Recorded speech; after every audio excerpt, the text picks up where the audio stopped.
Welcome back once again, all of my low carb friends, and for those of you who are here for the first time, a big welcome to you all. When I was a kid, I used to love the Nabisco Nutter Butter cookies. Something about that little bit of salty in with that sweet and with a little bit of crisp around the top outer layer cookies was just so yummy to the taste buds.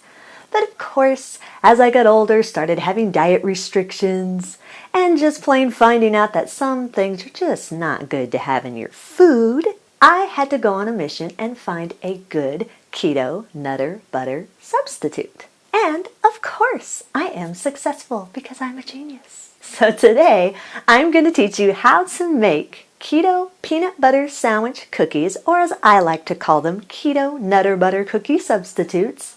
And I'm also going to give you a nut-free option for those of you who are allergic to nuts. You can still have a tasty, sweet, and salty cookie sandwich. And if you want a printable version of this, you can check out my website at janet'sdeliciouslowcarbkitchen.com. You can find a printable version of this and other goodies there for you. And if you're new to the channel and you'd like to see lots of easy, delicious keto recipes, make sure you click that subscribe button and click the notification bell that's right next to the subscribe button. That way you can be notified every time I put out a new video. And if you'd like to help support the channel, make sure you scroll down in the description of the video. You'll find some Amazon affiliate links. Anytime you purchase anything using my Amazon affiliate link, a small portion will go to me, which will help to support the channel. Even if you don't want the item that it routes you to, you can type in whatever you want in that Amazon search bar. As long as you are using my affiliate link, a small portion of your purchase will go to me, which will help to support the channel. And while you do all that, let's get cooking.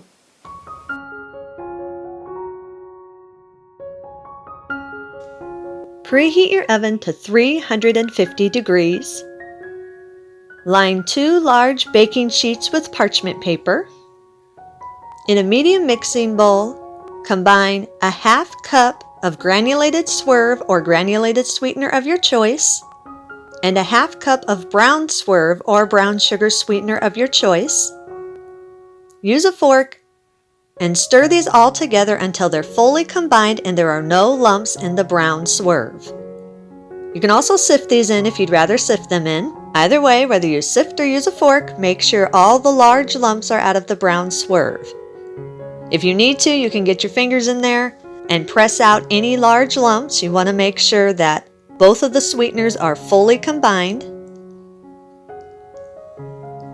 Add 1 cup of creamy peanut butter and use your fork and fold in the peanut butter until all of the dry sweetener has been moistened and can stick together. Make sure you really get in there with your fork, or if you need to, your fingers, and make sure that every single last granule of dry sweetener gets moistened by the peanut butter. Now, if you are allergic to nuts, instead of using peanut butter, you can use seed butter, such as sunflower seed butter or pumpkin seed butter.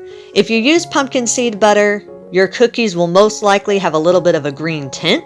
They'll still taste good, but they just might look a little strange if you're not expecting them to have a little bit of a green tint. But if you use sunflower butter, you don't have to worry about that green tint. So if you are allergic to nuts, you can still have these, just use seed butter. And if you don't have seed butter on hand, you can always make some. Just take some raw, shelled sunflower seeds or pumpkin seeds or a mixture of both. Throw them in a blender or a food processor, put a tiny bit of oil in with it, and just blend them until you start seeing them come together to form a smooth butter. That's how easy it is. So you can make your own, or you can buy some already pre-made, whatever you want if you are allergic to nuts. Once your sweeteners are all moistened by the peanut butter or the seed butter, whichever one you're using, add 1 large room temperature egg. Make sure it is room temperature so it mixes in a lot smoother. And a half teaspoon of vanilla extract. Then once again, use your fork and fold the egg and vanilla extract into the peanut butter mixture until it's fully combined and smooth. Make sure everything does get fully combined and that the egg is evenly distributed throughout the peanut butter or seed butter mixture.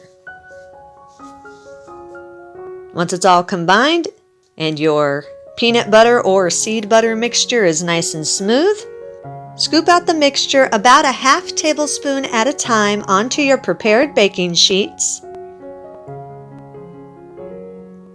Once the mixture is all scooped out, take each scoop and roll it into a short log, just a couple inches long. Think of what you're trying to replicate. You're trying to replicate a Nutter Butter cookie, so think of the length of a Nutter Butter cookie. So the log just needs to be a couple inches long. Then use your fingers and flatten the logs into short, flat, oval shapes. Make sure they are flat. You don't want a thick oval. These are going to be a sandwich cookie, so they're going to be stacked on top of each other. So you do want to make sure that they are flat. Again, think about what you're trying to replicate. You're trying to replicate a sandwich cookie.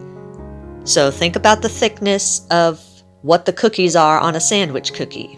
These cookies do not contain any flour or baking soda or anything like that, so they do not spread and they do not rise. So basically, whatever thickness or length or shape, however you shape them onto your baking sheet, that is what they are going to come out looking like when they are done being baked. They're not going to be any thicker or any wider. They are going to be the same thickness and the same length and width when they come out of the oven as when you put them into the oven. So think about the size of cookie that you're wanting to have in thickness and in length and width.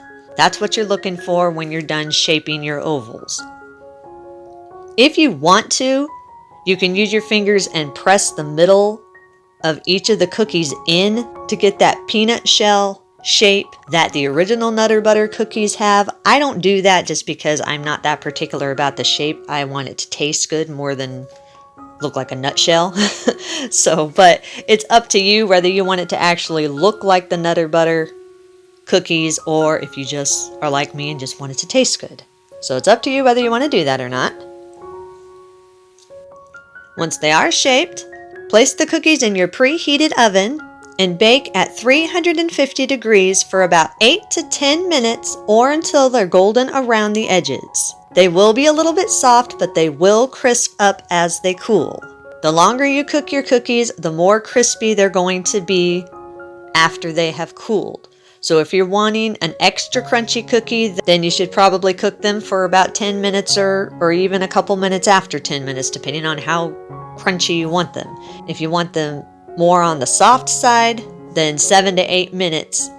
If you want them to be firm but not crunchy, then about 8 minutes. So for me, 8 minutes was perfect. I like mine firm and have a little bit of a snap to them, but I don't like mine crunchy. But it's up to you how crispy you want your cookies. Like I said, the longer you bake them, the more crispy they'll be once they cool. Once they're done baking, remove them from the oven.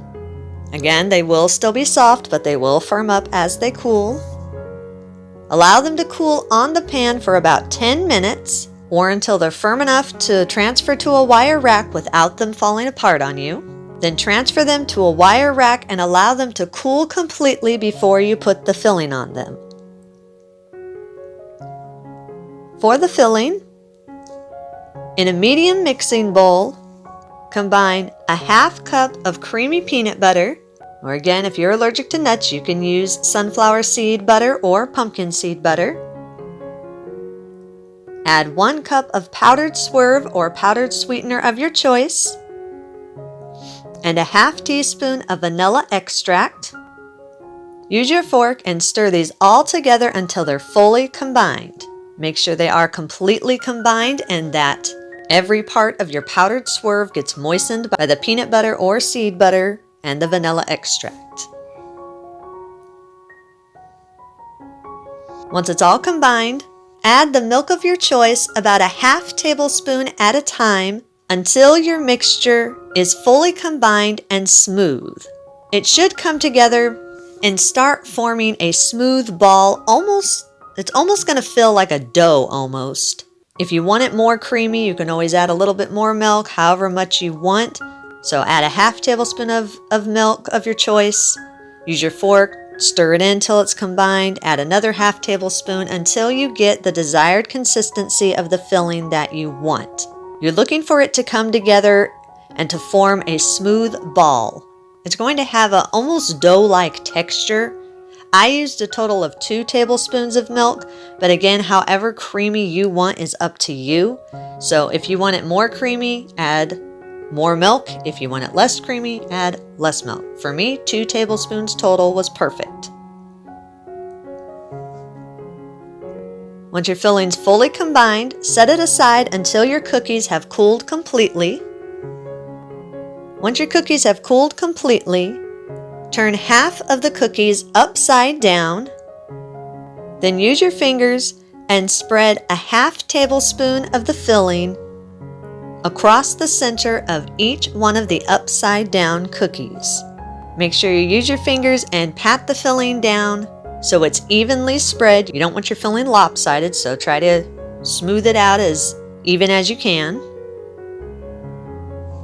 Once the filling's been spread over half of your cookies, then take a plain cookie and place it on top of the filled cookie and press it gently so the filling spreads a little bit around the edges and the cookie is sealed. Once your cookies are filled and sealed, put your desired amount on a plate. Pour yourself some milk of your choice if you want, and eat and enjoy. And that's our recipe of the day. I hope you enjoyed it. If you did and you want to see more videos like this, make sure you click that thumbs up like button, click that subscribe button, leave me a comment if you want to. Let me know if there's any recipes that you'd like to learn how to make, and I'll do what I can to get those out there for you. And as always, keep cooking.